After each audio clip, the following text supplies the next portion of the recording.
ethics is a vital role in my profession. As a community pharmacist, we are the frontliners. We tend to meet different patients with different needs and different cases every day. Our ethical responsibilities as a healthcare provider is we should always overlook the situations and the nature of the decision of the patient. We should always honor the patient's right to make his or her own decision. But if we notice something is not right, we should always step up. Because after all, we are a healthcare provider and help the patient make the right decision. Because we should not cause any harm to a patient and we need to be fair and treat all cases alike.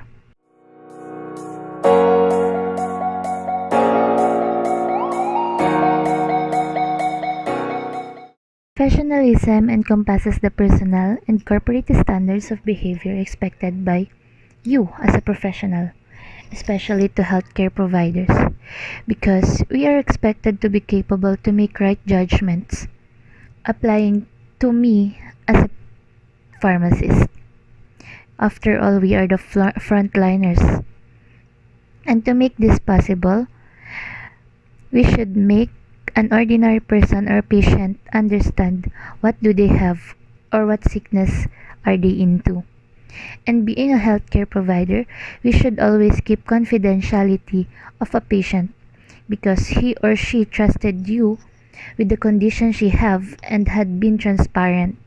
One of our professional ethics or responsibility is to keep it low between you as a pharmacist and the patient because we are held accountable in anything we will say or do. We should always be objective, honest, and respectful to our patients. We should always practice professionalism to prevent exploitation of the client or patient and to preserve the integrity of our profession as a pharmacist or as a healthcare provider.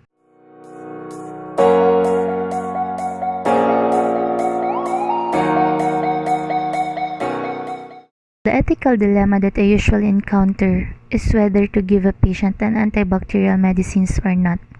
Because in this time of day or era, we are fighting antimicrobial resistance. Some patients tend to want to buy certain antimicrobial meds just because his or her tooth is aching. The most common example, because before, common tao or common person tend to buy tingi na antibiotic. Because of this, we are suffering AMR now. Instead of giving them antimicrobial meds, I tend to offer them alternatives like mefenamic anti-inflammatory medicines and tell them to visit their dentist or doctor immediately.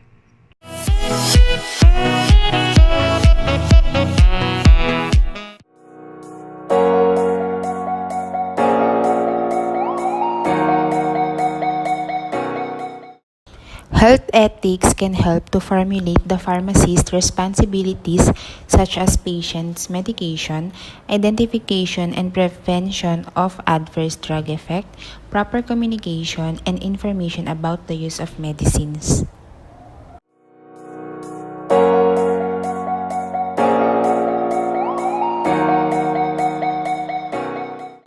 It is important that pharmacists always uphold their professional ethics to maintain the reputation and trust that the public has placed on us and to provide the best service to our patient.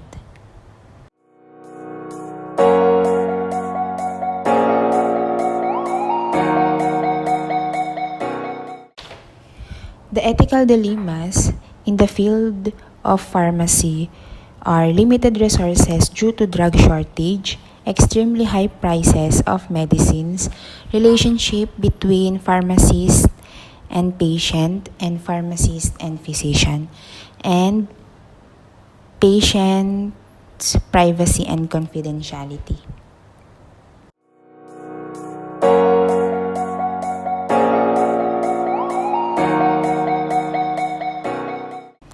The effect of ethical dilemmas is the patient is at risk when these ethical dilemmas occurred.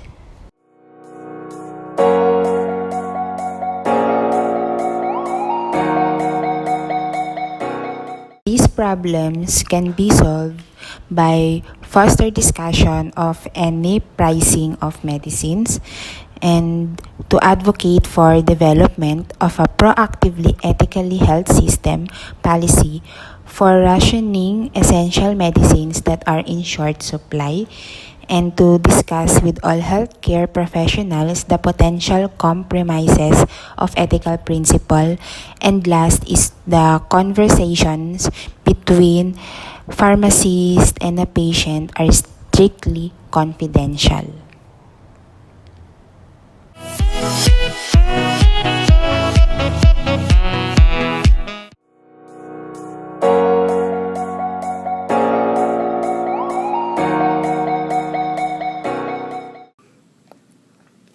Health ethics is vital in my profession because, as a clinical pharmacist, our opinions and decisions are critical when it comes to safety of patients, as our role is to provide patient care to achieve maximum effect of medication use for optimized patient treatment. Professional ethics is needed in my profession because we have regular interactions with medical doctors, nurses, and other healthcare professionals, and especially patients.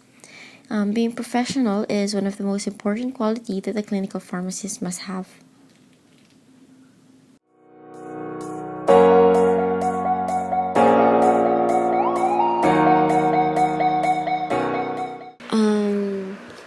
In the hospital, we have a term called case denied. When the doctor says case denied, it means we are not allowed to tell anything about the patient's condition. The patient should not know his condition. In this case, patients like to know or like to inquire about the medication they're taking.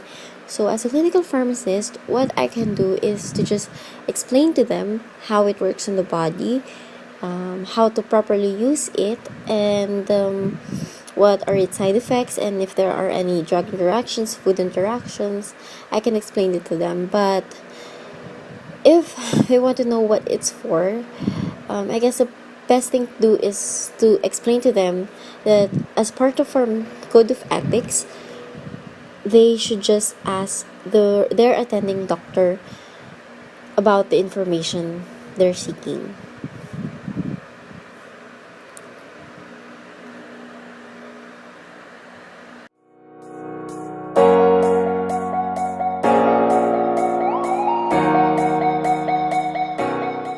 Like what I've said in the previous question, as a clinical pharmacist, what I can do is to just explain how the medication works in the body, how to properly use them, side effects, explain it to them. Yeah, at least I did my job as a pharmacist, and that's it.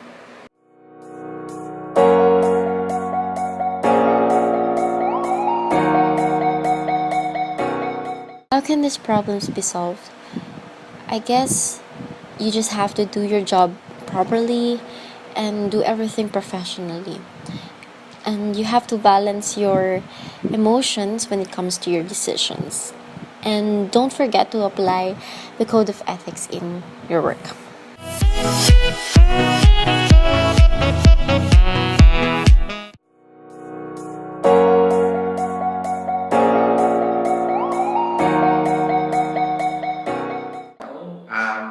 It's okay naman in the field of academe.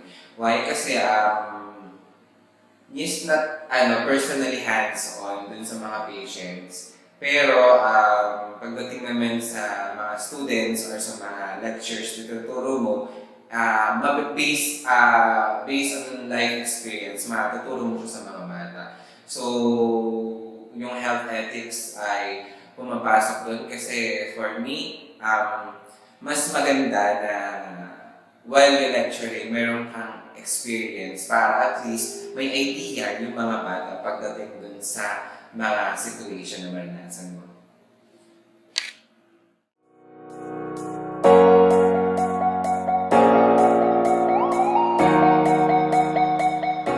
Part-time, I'm doing hospital and doing academe. It's really hard because when we practicing hospital, syempre attached ka sa mga patients. And then pagdating sa academe, attached ka sa mga estudyante. So parang bigla kang magsa-switch. So ang mangyayari niyan is, since ako, ang subject ko is for medication counseling, na-attach ko yung or na pagdudugtong-duktong ko yung mga scenarios, and then pwede kong i-relate, pwede kong pagawa sa kanila, pag pinagawa ko sa kanila, and then kung tama ba or mali, do alam ko, dun as a pharmacist, we have a stand on the health ethics, on the people here in the academy, both in and also in the hospital.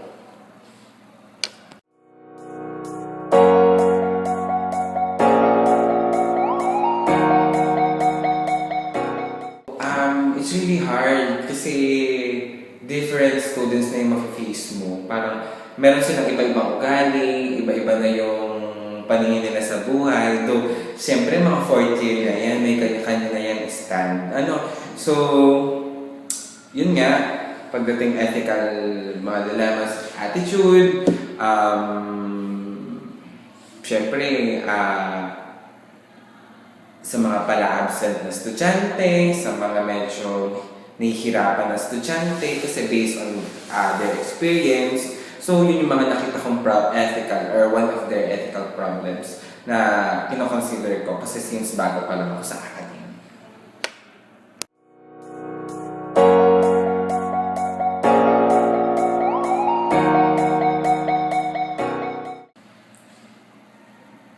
So, paano siya nakaka-apekto? Siyempre, nakaka-stress din. So, kasi parang, hindi naman ako magulang pa. Kumbaga, parang kuya na nila ako here in the school. So, siyempre, kita mo naman yung sa estudyante kapag pala absent or what. Siyempre, as a professor of them, kakausapin ko sila kung tatanungin ko lang kung anong problema. It's either personal or sa mga peer or sa mga kaklase. Kasi baka mamaya, kaya namang masolusyonan. Then yun. Sobra ko na-apektuhan kasi mabilis, kumbaga kaya ayoko mag-doctor kasi kumbaga sa hospital, masyado ako na-attach sa mga pasyente. Tapos pag nalaman dito sa school na based on my experience, since hindi naman madali yung naging college experience ko, parang nakaka-relate ako sa kanila. And then parang nahihirapan ako, parang hindi ko, since bago lang ako, siyempre, nahingi pa rin ako ng mga advice sa mga ibang professor.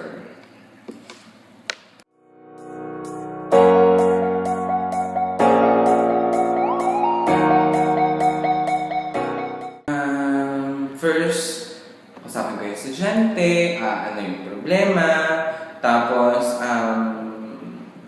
I will give them a piece of advice, and then, kasi sa bahay, inaabot, hanggang bahay kasi dala ko yan. Yung mga, kunyari, may mga bata ako nakausap na parang hirap na rin sa studies, kahit recent lang ako nagturo, parang iniisip ko ano kaya yung pwede kong gawin para matulungan ko yung bata. And then, I ask my senior professors, tanong ako kay Tay Aldrin, gano'n, kung ano yung pwedeng gawin, and then, katulad niya, sa may mga pala-absent, ganyan, kung anong gagawin ko sa kanila. So, hindi naman ako nag-decide on my own. So, at saka hindi naman ako basta-basta. Kumbaga, kino-consider ko kasi lagi yung mga bata. Kumbaga, bago ako pumunta or sabihin natin dalhin sa guidance or what, ask ko muna si Sir Aldrin, or kaya minsan kasi, kung mapag-uusapan pa naman within the classroom, or kung kaya pa naman silang bigyan ng piece of advice, and then, mag-change yung mood or mag-change yung scenario or yung mga problema na naranasan, hindi very good kasi nandun na natapos na. So, yun lang pagdating sa academy.